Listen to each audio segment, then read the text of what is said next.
अस्सलाम वालेकुम friend, welcome to my channel. दोस्तों, कैसे हैं आप सब? उम्मीद करता हूँ खैरियत से होंगे। फ्रेंड्स, अगर आप चाहते हैं कि आप किसी को भी कॉल करें और आपका नंबर शो नहीं हो तो मेरे साथ रहिएगा। आज इसी से रिलेटेड मैं आपको बताऊंगा कि ये सब हम कैसे कर सकते हैं। उससे पहले नॉर्मली आपसे एक छोटी सी गुजारिश है कि आपने मेरा चैनल सब्सक्राइब नहीं किया तो इसे सब्सक्राइब भी कर दें और साथ में बेल आइकन को भी दबा दें। उससे ये होगा जो भी मैं इसी तरह से मज़ेदार वीडियो अपलोड करूँगा उनका नोटिफिकेशन बर वक्त आप तक पहुँचता रहेगा।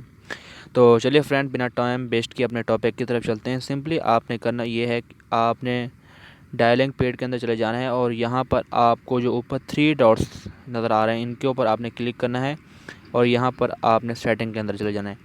सेटिंग के अंदर जाने के बाद आपको यहाँ पर एक चौथे नंबर पर ऑप्शन नज़र आ रहा होगा मोर सेटिंग का। सिंपली आपने इसके ऊपर क्लिक करना है।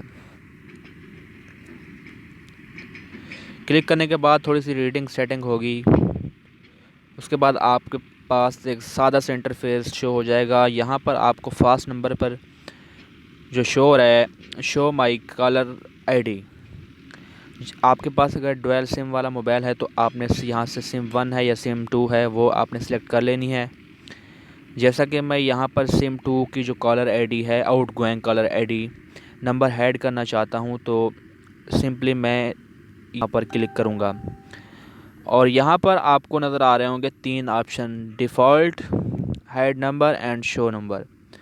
तो जैसा कि मैं यहाँ पर डिफ़ॉल्ट करके उसके बाद यहाँ पर हाइड नंबर पर क्लिक करता हूँ रिफ़्रेश करके, तो अपडेट सेटिंग हो गए। अब इसी तरह से मैं जिसको भी सेटिंग करूँगा कॉल करूँगा तो मेरा नंबर शो नहीं होगा, उसको सिर्फ़ और सिर्फ प्राइवेट नंबर शो होगा।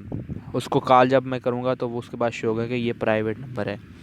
तो फ्रेंड्स, उम्मीद करता हूँ ये जो ट्रिक सेटिंग है आपको पसंद आई होगी। अगर पसंद आई है तो मेरे चैनल को सब्सक्राइब करते जाएं और मिलते हैं किसी नेक्स्ट वीडियो में। तब तक के लिए अल्लाह हाफ़िज़।